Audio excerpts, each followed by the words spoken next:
నమస్తే, నేను కిషోర్ కుమార్. ఈ వీడియో మీరు మొదటిసారి మన ఛానల్లో చూస్తున్నట్టయితే దయచేసి ఈ ఛానల్ని సబ్స్క్రైబ్ చేయండి. అదేవిధంగా కింద మీకు హైప్ బటన్ కనిపిస్తే దాన్ని ప్రెస్ చేసి మాకు పాయింట్లు ఇవ్వడం కూడా మర్చిపోకండి. మీ ప్రోత్సాహమే మాకు కొండంత బలాన్ని ఇస్తుంది. మీరు ఈ మాట వినే ఉంటారు, దొంగలు పడ్డ 6 నెలలకి కుక్కలు మురిగిన చందంగా అనే మాట. అంటే దాని అర్థం ఏంటో మీ అందరికీ తెలుసు. ఇప్పుడు దాన్ని కొంచెం మార్చుకోవాలేమో అనేటటువంటి భావన అయితే నాకు కలుగుతోంది. అదేంటయ్యా అంటే, లేటెస్ట్ ట్రెండ్కి అనుగుణంగా హత్య జరిగిన 7 ఏళ్ల తర్వాత పోలీసులు పడ్డారు అనేలాగా ఆ సామెతని, ఆ యొక్క పదాన్ని మార్చుకోవాలేమో అనిపిస్తోంది. నేను దేని గురించి మాట్లాడుతున్నాను, ఎందుకు మాట్లాడుతున్నాను అనేది చాలా వరకు ఇప్పటికే మీ అందరికీ క్లియర్గా అర్థమైపోయి ఉంటుంది. అర్థం కాని వాళ్ళ కోసం మరొక్కసారి వివరంగా చెప్పే ప్రయత్నం అయితే ఈ వీడియోలో చేయబోతున్నాను. వైఎస్ వివేకానందరెడ్డి హత్యోదంతం ఆంధ్రప్రదేశ్ రాష్ట్రంలో అందరికీ తెలిసిన విషయమే, ఒక సంచలనాత్మకమైనటువంటి అంశం. ఆయన హత్య జరిగి దాదాపు 7 ఏళ్లు పూర్తయిన తర్వాత ఇప్పుడు తాజాగా ఆ కేసుకు సంబంధించి ఈడీ రంగంలోకి దిగింది. అట్లా ఎట్లా దిగటం కాదు, ఈడీ ఒకే రోజు పెద్ద మొత్తంలో వైఎస్ అవినాష్ రెడ్డితో మొదలు పెడితే ఈ హత్య కేసులో ప్రత్యక్షంగా పరోక్షంగా సంబంధం ఉంది అని భావిస్తున్నటువంటి అందరి వ్యక్తుల మీద, అందరి ఇళ్ల మీద ఒకేసారి దాడి చేసి కొన్ని కీలకమైనటువంటి పత్రాలను కానివ్వండి, కొన్ని కీలకమైన ఆధారాలను కానివ్వండి స్వాధీనం చేసుకుంది అనేటటువంటి ఒక వార్త అయితే పొద్దుటి నుంచి హల్చల్ చేస్తోంది. పొద్దుటి నుంచి ఈ అంశం అయితే పెద్ద ఎత్తున సోషల్ మీడియాలో కూడా ట్రెండింగ్లో ఉన్నటువంటి పరిస్థితి. చాలామందికి డౌట్ రావచ్చు, నువ్వు చెప్పింది కరెక్టేనా అబ్బాయి, దొంగల పడ్డ 6 నెలలకు కుక్కలు మురిగినట్టుగా హత్య జరిగిన 7 ఏళ్ల తర్వాత ఈ సోదాలేంటి, ఇప్పుడేం దొరికి చస్తాయి, ఇప్పుడు ఏం దొరుకుతాయి, ఏముంటాయి ఆధారాలు అని చెప్పేసి చాలామందికి డౌట్ వచ్చేటటువంటి అవకాశం కూడా ఉంటుంది. మరి దానికి ఈడీ వారే సమాధానం చెప్పాలి. ఈడీ వారే ఎందుకు రైడ్ చేశారు, ఎందుకు రైడ్ చేయాల్సి వచ్చింది, ఏం ఆధారాలు సేకరించారు, ఈ కేసుకు సంబంధించినటువంటి ఎలాంటి ముఖ్యమైన అంశాలను వెలుగులోకి తీసుకొచ్చారు, ఎలాంటి ముఖ్యమైనటువంటి డాక్యుమెంట్లు కానీ ఇతర ఆధారాలు కానీ సేకరించారనేది అయితే వారు క్లియర్ కట్గా ఒక రిపోర్ట్ ఏదన్నా మీడియాకు ప్రజెంట్ చేస్తే బాగుంటుంది అనేటటువంటి ఫీలింగ్ అయితే నాకు కలుగుతుంది. అయితే ఈడీ రైడ్లో వెనుకున్నటువంటి కారణం ఏంటి అనేటటువంటి అంశాలను ఒక్కసారి మనం పరిశీలిస్తే ఈ కేసులో ఉన్నటువంటి ఒక వికృతమైన విస్తుపోయేటటువంటి కోణం మనకు తెలుస్తుంది. అదేంటయ్యా అంటే, వైఎస్ వివేకానందరెడ్డి మర్డర్ అనేది చాలా కాస్ట్లీ మర్డర్.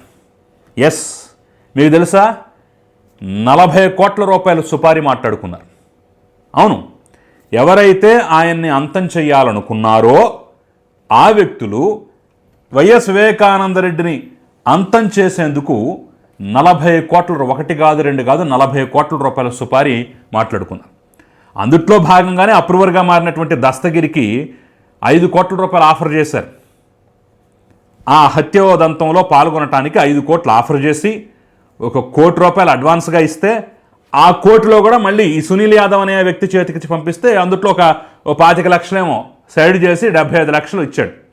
ఆ 75 లక్షలు కూడా తన ఫ్రెండ్ ఒకళ్ళ దగ్గర దాచిపెడితే, ఆ తర్వాత ఈ కేసు పరిణామ క్రమంలో అతను అప్రూవర్గా మారి, ఇదిగో నాకు 5 కోట్లు అన్నారు, 1 కోటి అడ్వాన్స్గా ఇచ్చారు, మిగతా డబ్బులు కూడా ఇస్తామన్నారు, అందుట్లో ఫలానా వాడి చేతికి ఈ డబ్బు సంచిచ్చి పంపించారు, వాడు 25 లక్షలు సైడ్ చేసి తర్వాత ఇస్తా అని చెప్పి 75 లక్షలు ఇచ్చాడు. ఈ 75 లక్షలు నేను కొంత వాడుకొని కొంత మిగతా భాగం మా ఫ్రెండ్ దగ్గర ఫలానా చోట దాచిపెట్టానంటే ఆ యొక్క దాచిపెట్టిన అమౌంట్ను కూడా సిబిఐ వారు స్వాధీనం చేసుకున్నారు. ఇది రికార్డెడ్గా ఉన్నటువంటి అంశం.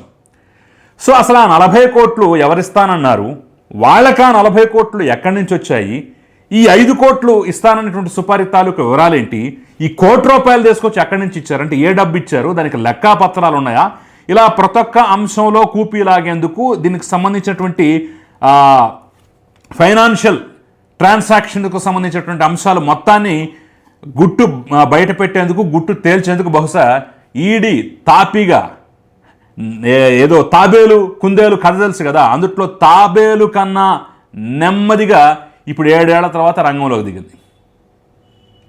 మరి ఈ ఘటనను చూస్తే, ఈ అంశాన్ని చూస్తే మనం నవ్వాలో ఏడవాలో తెలియనటువంటి పరిస్థితి. అయినా ఒక మాట తెలియకడుగుతాను, ఏదన్నా ఒక అంశం, ఒక హత్యోదంతం జరిగిన తర్వాత దాంట్లో ఇన్ని సంవత్సరాల వరకు కూడా, అది కూడా ఆరోపణలు ఎదుర్కొని అందరూ ఒక్క అవినాష్ రెడ్డి తప్ప మిగతా బ్యాచ్ మొత్తం, ఆఖరికి అవినాష్ రెడ్డి తండ్రి భాస్కర్ రెడ్డి కూడా జైలుకి వెళ్ళి వచ్చాడు. సంవత్సరాల తరబడి జైల్లో ఉన్నారు. సిబిఐ కేసును టేకప్ చేసింది. వాళ్ళు కూడా పెద్ద ఎత్తున శోధన చేశారు. మరి అంత జరిగిన తర్వాత 7 ఏళ్ల తర్వాత కూడా దానికి సంబంధించినటువంటి డాక్యుమెంట్లు, దానికి సంబంధించినటువంటి వివరాలు, దానికి సంబంధించిన కథాకమమిషి ఇంకా వాళ్ళ దగ్గర ఉంచుకుంటారా? నాశనం చేయరు, ట్యాంపర్ చేయరు, మొత్తాన్ని మూటగట్టి మురుక్కాలవ లేరు. మరి ఏం దొరుకుద్దో ఏంటో అర్థం కాదు, కానీ మొత్తానికి ఇప్పటికైతే రంగంలో దిగింది. అంతవరకు మనం సంతోషించాలి. అయితే తాజాగా తెలుస్తున్నటువంటి అంశం ఏంటంటే, అవినాష్ రెడ్డి దగ్గర నుంచి లెక్కల్లో చెప్పినటువంటి దాదాపు 24 లక్షల రూపాయలను ఈడీ స్వాధీనం చేసుకుందని, దాంతోపాటుగా 2 లాకర్ కీలు కూడా స్వాధీనం చేసుకుందని, మరికొన్ని డిజిటల్ ఆధారాలు కూడా తీసుకున్నారని చెప్పేసి అయితే వార్తా ఛానల్స్లో స్క్రోలింగుల రూపంలో అనేక అంశాలు అయితే తెలుస్తున్నాయి. మరి 25 లక్షలకి దీనికి ఏమైనా సంబంధం ఉందా? పోనీ ఆ లాకర్ కీలకి దీనికి ఏమైనా సంబంధం ఉందా? పోనీ ఆ డిజిటల్ ఆధారాలు ఏదో అంటున్నారు కదా, వాటికి వీటికి ఏమైనా సంబంధం ఉందా అనేది అయితే తేల్చాలి. అంతేకాదు మిగతా వాళ్ళు ఇప్పుడు దస్తగిరి దగ్గర కూడా ఈడీ అధికారులు వెళ్ళి సోదాలు చేసినట్టుగా అయితే తెలుస్తోంది. ఇక్కడ ఒక విచిత్రమైనటువంటి అంశం ఏంటంటే, అవినాష్ రెడ్డి, ఆయన తండ్రి భాస్కర్ రెడ్డి వీళ్ళ పాత్ర ప్రమేయం ఉంది అని చెప్పేసి అప్రూవర్గా మారిన దస్తగిరి కానీ మిగతా వాళ్ళు కానీ చాలా గట్టిగా స్టేట్మెంట్ ఇచ్చారు. సిబిఐ ఇచ్చినటువంటి ఛార్జ్షీట్లో కూడా ఇది రాజకీయ ప్రేరేపితమైనటువంటి హత్యే. ఎప్పుడైతే వివేకానందరెడ్డి వైఎస్ఆర్ కాంగ్రెస్ పార్టీలో చేరారో అప్పుడే మన సీటు కింద నీళ్ళు వచ్చాయి, మనకి ఇబ్బందికరమైనటువంటి పరిస్థితులు వచ్చాయని చెప్పేసి ఈ బ్యాచ్ అంతా భావించింది. అప్పటి నుంచి కొంత అలర్ట్ అవటం మొదలుపెట్టింది. ఇక 2019 ఎలక్షన్ టయానికి అయితే సీటు నాకన్నా ఇవ్వాలి, లేదంటే తన చెల్లెలు షర్మిల కన్నా ఇవ్వాలని చెప్పేసి వివేకానందరెడ్డి గట్టిగా పట్టుబట్టు కూర్చున్నాడు. కడప ఎంపీ టికెట్ కోసమే, ఆ సీటు కోసమే ఈ హత్య జరిగింది అని చెప్పేసి అయితే అనేక సందర్భాలలో సిబిఐ కూడా బల్లగుద్ది మరీ చెప్పింది. దీనికి మోటో ఏమీ లేదు, వాళ్ళ రకరకాల కారణాలు చెప్పొచ్చు, రకరకాల అంశాలు వెలుగులోకి తీసుకురావు. దీనికి అక్రమ సంబంధాలు ఉన్నాయి, 2వ పెళ్ళుంది, బెంగళూరులో భూదందాలు ఉన్నాయి, కథ ఉన్నాయి, కమమిషన్ ఉన్నాయని చెప్పేసి ఎన్ని రకాలుగా. ఎందుకంటే గంగిరెడ్డి, శివశంకర్ రెడ్డి వీళ్ళందరూ ఎందుకు ఇన్వాల్వ్ అయ్యారంటే రకరకాల కారణాలు చెప్తున్నారు. కానీ వాటన్నిటికి మించిన కారణం ఏంటంటే కడప ఎంపీ సీటు నాకివ్వు, అవినాష్ రెడ్డి కట్టేస్తావు, లేదంటే నీ చెల్లెడు షర్మిలకి ఇవ్వు. షర్మిల దగ్గరికి వివేకానంద రెడ్డి వెళ్ళి కూర్చొని ఒక రోజంతా కూర్చొని ఒప్పించాడు. అమ్మా అయితే నేను, లేదంటే నువ్వన్నా పోటీ చేయాలి, అవినాష్ రెడ్డి ఎవరి మధ్యలో అని చెప్పేసి గట్టిగా మాట్లాడాడు.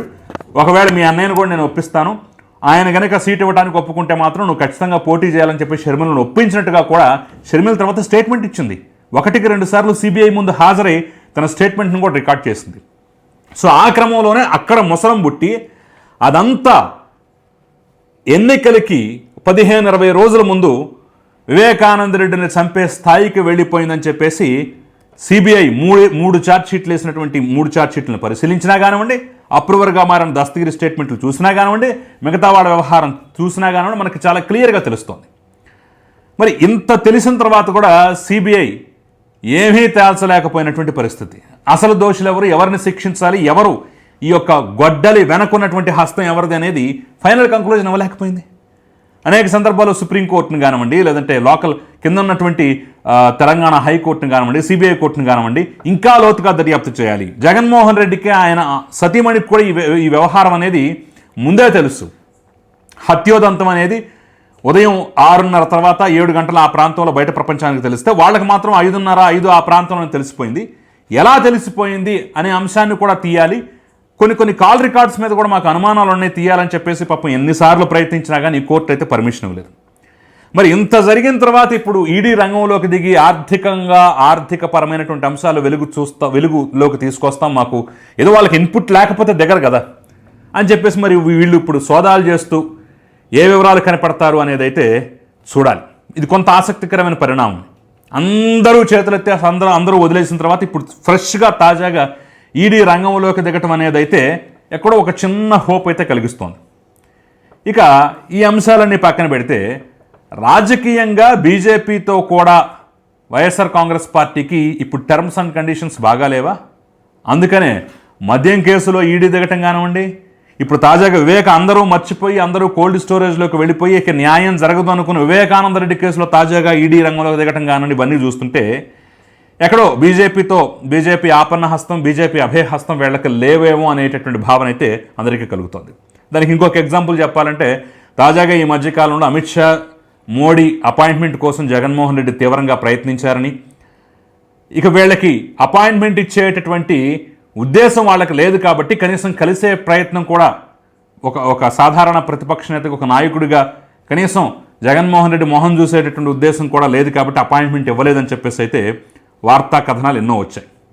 సో వీటిని పక్కన పెట్టుకుని చూస్తున్నట్టయితే ఒక పక్క అపాయింట్మెంట్ దొరకలేదు, ఇంకో పక్క అంతగా టర్మ్స్ అండ్ కండిషన్ బాగున్నట్టు కనిపించట్లేదు, ఇంకో పక్క వరుస పెట్టి అటు మద్యం కేసులో ఈడీ దిగింది, ఇప్పుడు ఈ కేసులో కూడా ఈడీ దిగటాన్ని చూస్తున్నట్టయితే ఏమో గుర్రం ఎగరావచ్చు అన్నట్టుగా పరిస్థితి అయితే కనిపిస్తుంది. సో నేనైతే ఈడీ ఏదో మొత్తం అంతా తవ్వి తీసి ఏదో కొత్త కోణాలు వెలుగులోకి తీసుకొస్తుందని చెప్పేసి అంత ఆశ అయితే పెట్టుకోవట్లేదులే కానివ్వండి, ఒక చిమ్మ చీకట్లో మిణుగురు పురుగు ఇచ్చేటటువంటి కాంతిలాగా, కాంతి పుంజంలాగా ఈ చర్య అయితే కనిపిస్తోంది. చూద్దాం ఇది ఎటుపోతుందో, ఏ తీరాలకు చేరుతుందో. సో మీరు కూడా ఈ అంశం పట్ల, ఈ యొక్క చర్యల పట్ల, ఈడీ రంగంలోకి దిగటం పట్ల, పైగా ఈ కేసులు మీరేమనుకుంటున్నారు? మీ అభిప్రాయం ఏంటి? ఖచ్చితంగా కమెంట్ చేయండి. Thank you very much.